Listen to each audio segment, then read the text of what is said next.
It's interesting. Natalie Hixon is joining me today, and it's going to be interesting, Natalie, because as the time we're recording this, it's holiday season. And so what goes better with holiday season than anxiety and anger sometimes, Yeah, yeah. right? Totally. Well, but Natalie's one that she works with a lot of, I guess you would describe it as moms that are trying to come to grips with what being a mom is. And maybe there's these uncovering of emotions that I thought I didn't have. And all of a sudden Mm. now I do. And so kind of walk me through, what do you see most as far as your mission with what you're doing? Yeah. Well, it really stems from my story, but it's helping that mom out there who is just struggling with this overwhelming anger and, like you said, kind of anxiety, burnout, and just, kind of getting into motherhood going, wait, I thought it would be different. And I thought I would enjoy this a lot more. Okay. Marriage as well, both marriage and, I say motherhood, but I include that as being a wife. Okay. So yeah, just helping them, reaching out, being vulnerable with my story. So, because there's a lot of people out there who are in the depths and they're scared because they don't know that other people have gone through it or that they will lose their kids because of the um just how big their anger can get. So yeah, I'm just trying to help mamas overcome that and actually enjoy their life as a wife and mom. So are you describing then the idea that I think most everybody would recognize? I know I have some anxiety or some frustration or some anger that's just kind of an undercurrent of my life, right? That there's elements of, I think most everybody has an understanding there's an emotion component to us, right? Yeah. And but yet what you're alluding to, because I love the phraseology of nothing prepares you for marriage but marriage, period. Right. Right. And I think parenting could be the same thing, that nothing Mm. prepares you for parenting, but parenting, Yep. right? Because you can read all the books, take all the classes on either subject. And until you're actually experiencing it and being exposed of some things or challenged with some things, or it doesn't go the way you hope, uh, all of a sudden now all that comes out. And so what have you found that is sometimes some of the biggest triggers that there are when it comes to this transition into the new stage? As you're talking, it just made me think of when I was pregnant with my first, and I had read all the books and I listened to all the things as much as I could. We didn't really have podcasts, I don't think, back then. It was 2003. It was just getting along there. Um, but I will never forget leaving the hospital with my husband and Enya, our first, and like we were looking at each other like, you guys are just gonna let us walk out of here with her? Like, Mm-hmm. what are we doing? Mm-hmm. There's nothing that prepares you for that moment. Even like you said, reading all the things and learning all the things, your experience is going to be so unique to you and your family. And so, yeah, I would say, like you said, just jumping in and here we are. What do we do now when we're dealing with or facing, not just trying to take care of another person, but also take care of our inner person along with this other person. And for me, that's exactly what happened. I was a 2 year old with my 2 year old. I had recognized that through some therapy that I went through that I was stuck at a 2 year old maturity level when it came to emotional processing. Okay. And so you would find both me and my 2 year old on the floor screaming at each other. And, a place that gets really vulnerable for me, but I share this so there's, in case other people are listening and they're experiencing this. I mean, I was very abusive to her and my husband, where I was screaming in rage. I was physically abusing. I would hit my husband. I would leave bruises on my daughter's little arm. I'd be squeezing her too hard or handprints on her butt. The threats, just, I was a monster. Okay. And it was so scary for everyone in that Sure. situation. So what made the change then for you? What made the whole, like, okay, wait a second. We've got a major issue and it's not my 2-year-old and it's not my husband. Yeah. Yeah, it's interesting. I'm gonna go back a little farther when my husband and I first got married. We're high school sweethearts. Um, and we dated for 5 years and then we got married and we moved in together. I started to recognize this difference. I mean, we'd been dating for 5 years, but living together is a whole new thing, right?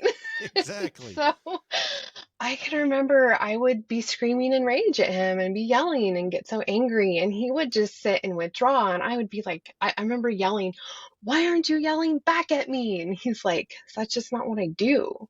Hmm. And it wasn't. That's not how he was raised. He was raised in a family that avoided conflict. And it was they just didn't go there. And the opposite for me, my family was full of conflict. There was always screaming or slamming doors or yelling or, that's how they processed anger. And so you put the two of us together and I'm like, there's something not right here. But I thought that this is just because this is how I was raised. This is Scottish Irish blood. This is just Hmm. who I am. This is just normal. Yeah, this is Yeah. just accepted. Right. And so wasn't until the real moment for me came when we had our second, Sky, and I was nursing her one night, and Enya was throwing an epic tantrum in the other room. Mike was trying to put her to bed, and I'm in the room with the door shut, and I'm trying to stay calm, but I'm hearing her get more and more tantrumy. And I'm getting more and more angry about it till the point where I finally just scream out at the top of my lungs for Enya to shut up and go to bed. And Sky stops nursing and she looks at me with this horrific little baby face and starts bawling. And I'm like, Hmm. this has to stop. Enya needs help, was my first thought. Because I couldn't change. Hmm. I tried. I'd prayed. I'd been, reading books. I've been doing things. I've been trying every night and be like, Lord, just make it better. And the next morning, wake up and something would set me off. Hmm. Not that I was like that all day long, but it was just moments throughout the day, right? Hmm. And so I went to therapy with Enya and we took her. Therapist observed her and then she met with me and Mike and she said, Enya's perfectly normal for her age and development. Natalie, you need to be in here. And I was like, wait, what? Good for But it that was, therapist. yeah, right. It was so awesome though. Like deep down inside, I was like relieved somebody was saying that there was actually hope and Hmm. help for me. And so it was this process of, went through 4 years of therapy. I left therapy still having patterns of destructive behaviors, but I had gotten the ball rolling there. That's where, the Lord really led me into that to continue growth. And Hmm. honestly, I continued to grow. Things got better as time went along, but it wasn't actually until I started coaching that I got a lot like more healing. Why? Because I was accountable. I had to be Hmm. accountable to it. Had to help other moms work through this, which is keeping me accountable to it, and then helping other moms help me devise more ideas and plans. The Lord just kept giving me these great insights on how to help. And so applying that to my own life and helping them apply it to their life and stay accountable to it really is what helped me understand the depth of what destructive anger is and how to overcome and work through it. Okay. And so, what would be from the crux of what you do with other moms? What are some of the main things you encourage people that are listening to this to start with? Yeah, well, first of all, I like to define destructive anger versus normal anger because we need to understand what that is and what's okay and what's not okay. And so I define destructive anger as what we're doing to control our situation, to protect ourselves. And in that, our behaviors are hurting our relationship with someone else. We're either physically abusing or screaming in rage, or threatening, belittling. We can have passive aggressive behavior like silent treatments. I mean, I can remember getting in my car, my husband would get home, I'd be like, bye. And I'd get in my car and just tear off, Hmm. like those type of behaviors, um, snarky comments, that type of stuff. So we're projecting we're not dealing with the feeling and we're just projecting it onto somebody else is what's Right. happening. That fits into the phrase I love from my training is that those that can't control themselves seek to control everything around them. Exactly. Yeah. And so then we have this other feeling that's normal anger. We Hmm. get angry and that's okay. There's Hmm. nothing wrong with actually feeling angry. And so you look at all the other emotions, we look at sadness and we have a physical reaction to it, right? Often we cry, or happiness, we might laugh or giggle or smile. Um, let's see, what's the other one? Destructive, fear. Fear's the one I was like, where is it? um, we stop. We might get stomach aches, we might get sweaty palms, we get that Hmm. flight or fight response, right? And so why wouldn't we have a physical reaction to anger too? And it's learning, how do we deal with that physical reaction in a healthier way. So the fact that you're frustrated, you might raise your voice, you might have to stomp your foot. In our house, it's okay to slam a door once. If we start repeating the slam, then we have to deal with it. We're letting out that physical reaction, and I try to help moms understand it's okay to do that. If you need to do that, tell your kids, let's roar like lions, roar. you know Okay. I I Okay. personally love, and still to this day use, the recycling bin. I will go out there if I'm feeling extra, and I will stomp on cans. I will throw a plastic bottle across the garage. I will stomp on boxes, and I'm not Okay. yelling at anyone. I'm not threatening. I'm just getting out that Just energy. expressing. Yeah. Exactly. And it's important though that we're communicating when we're upset. Hey, Hmm. I'm really feeling angry right now, and I need to take a break. Well, And if I'm going to add a distinction here, though, Natalie, Yeah. because I think what the way I hear this is, I believe and come from the school of everything we do communicates something, and so when Hmm. you're enraged, you're still communicating, Yeah, right? this It's is just true. it's a harsher, it's a much harsher message, or it's a Yes. much cruel message, or Yeah. something to that effect. So, in essence, I think it's what you're describing is, how do you get better at clarifying what's going on in your experience, so that Sure. way you can maybe set that difference in space between each other, because it's so Yeah. easy for us in families, kids and spouses alike, to personalize somebody else's emotions and feelings, particularly when they're expressed at us or towards us, Yes. and we think we're the Yes. root cause of it, or something to that effect. And That so I think if is, you can just clarify it like you're describing, yes. that way you're claiming time, which that's such a great, healthy process and momentum towards something better. Right. Absolutely. I am very big on helping my clients recognize too, what we're doing when we're communicating that with our words is, what we want to do is help the other person recognize, okay, I see there's a problem. You are not the problem. The problem's the problem. But Mm-hmm. right now I want to attack you over the problem. So I need to step away from this and calm down so I can get more into my logical brain, get out of the amygdala there, and Okay. and start processing through logic instead of emotion, right? But we need to feel that emotion, and that's okay. That, what I call emotions, is a speed bump. That's the signal to slow down, stop. And I have a little acronym I call sit and pray, or you can shorten it to say sit and pee. Okay. So S is Fair. stop. Stop, separate if you can. If you are in a room with littles and you can't really leave them because you need to keep an eye on them, just make a movement. If you're sitting on the couch, stand up, walk across the room, do something to get your body kind of switching, right? Mm-hmm. In the same time, we're taking deep breaths, we're inhaling. The inhale is helping to calm the nervous system down. We literally have yeah, we do, a bone in our our head, that as we're breathing, it's moving back and forth, and it's massaging the pituitary gland, and it's sending out those calm down hormones. So we want to be taking those deep breaths, and we want to tune in. We want to be thinking, okay, it's all right that I'm feeling this way. There's Mm-hmm. nothing wrong with me for feeling angry. What's going on though? Why am I angry? Why are my kids angry? Why is my husband angry? What's going on in that situation? And the pray is, you know, ask for strength. Mm-hmm. I need strength. Don't pray for patience. You No. don't want to pray for patience. Well, He will give you reasons to be patient.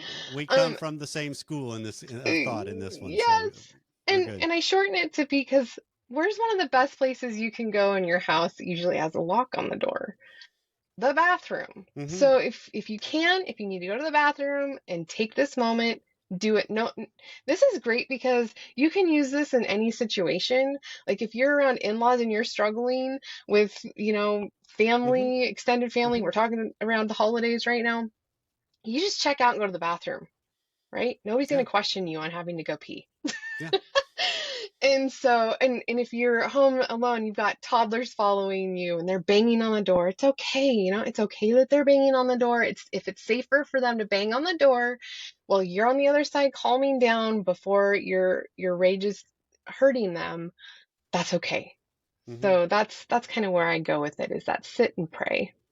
That's good. And so, do you also come from the thought process that anger, because you've alluded to it a couple different times, but do you think that anger can also sometimes be a covering emotion? Like it's almost a socially acceptable way to express other things that aren't as socially acceptable?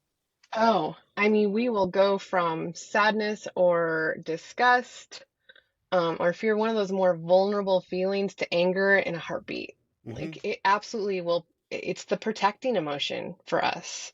This is what's going to protect me. And it feels productive in the moment, but afterwards we recognize how destructive it actually Right. was. Right. So it's much more productive to work in our actual, like, where are we, going, and where does this all stem from? We might get upset at our kids for a certain behavior, and it's because we want them to stop it because it's a reflection on us, and then we're afraid that we caused that. And so then we're sitting in the fear, but do we really ever go that deep? Not unless you're actually actively working on understanding why you're Right. getting to that point, Right. right? So it's, and then it just, you can see it just gets so complicated because then we're like, oh, we're comparing ourselves to the person next door or the person on Instagram or, and so it's kind of pulling back the layers of those onions and recognize why am I this way? And then we go even back farther to this is some stuff that was set up in childhood. Not saying our parents are terrible people. They're doing the best we can, just like we are, right? Most parents want to raise kids that are good kids, good people, and they want their kids to know they're loved, but they have only been given what they were given in their childhood. And if nobody progresses, if nobody tries to actually understand why they're doing what they're doing, we pass generational curses, Mm-hmm. generational patterns on to the next generation. And so that's one of the things that I'm doing is generational work. Let's stop this here and start changing our behaviors and how we process. And I tell my moms, it's okay that you just lost it in front of your kids. You're not a bad person for it. What did you do to recover? And we talk about recovery as taking responsibility for your actions. You go back and tell your kids, it was okay that I was angry, but it was not okay that I screamed at you because of it, Right. right? And you tune into them. What was going on for you? Why were you acting how you were acting? What are you feeling? And we go through this recovery process. And I just like to say too, if you're having to give out consequences to kids for behavior or action, wait till you recover to give out the consequence Right. and make it a point, which we've done in our house. If I get angry and in my anger I say, "You've lost your phone for a week," they know that doesn't stand. They know Right. mom's saying it because she's angry. We're Right. actually going to talk about the real consequence once everybody's calmed down and we've resolved the issues, Mm-hmm. right? So anyways, yeah, No, it's it's that's it's great. working through all of these different little pieces, but they're so valuable, and by our kids seeing us make mistakes and blow up, whatever it is, we make a mistake, we go back and we recover, and we're actively showing our kids, first of all, we're not perfect. First of all, we all get upset. We have to figure out why we're upset. We need to work Mm-hmm. through that. We need to model that and teach that to our kids. And then our kids don't grow up. I can't tell you how many people I've worked with. Moms get on the call with me and they're like, I was never angry till I had kids. And I'm like, it's okay. You didn't Mm-hmm. learn how to process these things. And that's okay. It's not that your parents were bad or you're bad. It's now you're here. Let's do this now. Yeah. No, because I think what you're describing here, Natalie, is so important because it's this element of I believe relationships expose ourselves, right? They're mirrors. They're full length mirrors of ourselves. Marriage, for sure. I mean, I think our spouses are there just to help us grow up, period. to Yeah. evolve into being a better person, hopefully, period. And when Yes. our spouse takes a break from demanding that, our kids step and in essence demand that just because they're in my life, right? Just because I interact with them and they are mirrors of me, because you're describing a lot of learned things. And those that are listening, if you don't believe it, we're only born, I'm assuming you may know this, but we're only born with two biological fears. All the other fears we have in our life are learned things. Mm, So it's just true that the sense that what is being challenged in me, when I can handle me better and come forward and come back to the people and own me better, I create a whole different generation and potential of depth and relationship all the way through. hmm Hey, were those fears death and taxes or something else?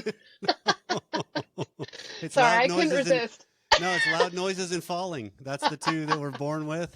But I can understand being married to a tax accountant. Taxes is definitely one of them. So yeah, Oh, I, that's I great. get you. But yeah, so Natalie, before we transition into the extended content, and it's not like we're going to go even more personal than we have, because girl, you're already pretty personal about what goes on in your life and how life has unfolded. But how can people find you if they're interested in this more? Because this is such a vital process for people to recognize. Hey, wait, I'm seeing some things about myself. How can I do something different uh, Yeah. to make everyone around me better, particularly me better? Yeah. So I have a website, nataliehixon.com. Also, I've given you a link to my trigger tracker that's a free download. And quickly, the trigger tracker is something that you want to use to help process some of these triggering events that happen in your life. So, a good Yeah. example, bedtime routines. If you have littles, maybe you get triggered at that point. Sit down and fill out one of those trigger trackers, not in the middle of being angry, and give it a little bit like, let's calm down, right? Get out, Right. make those emotions of calm down a bit, then fill it out. Can be an hour, can be a day later. That just helps you kind of go through what's going on for me. Why am I doing this? Why am I upset? What do I want this to look like going forward? We want to kind of start building that new track in our brain. How do we want this to look like in a more healthy, positive way? So you can download that over at my website. And one last thing I have to say, because you heard the story of when Enya was little and we're tantruming on the floor together and I'm raging on her. Our relationship today is, I get emotional when I talk about it. It's absolutely beautiful. It's been restored. It's been redeemed. I was at her college last year and I was trying not to step on her toes, just stay out of her space. But I was there to help her move out. And she's like, and I told her, I'm like, if I'm in your way, just let me know. She's like, Mom, having you here makes my stress levels go down. And to Sweet. me, that was just a huge confirmation that we have really, the Lord redeems and restores, and that's what Hmm. He's done in my life. And to see this in that relationship, I say that to give anybody out there who's sitting there thinking that you've already damaged your kids. It's never too late. It's Right. never too late. Right. Well, Natalie, thank you so much for the mission and the message that you've got, and I'm looking forward to keep talking here in just a second. Yeah, thank you.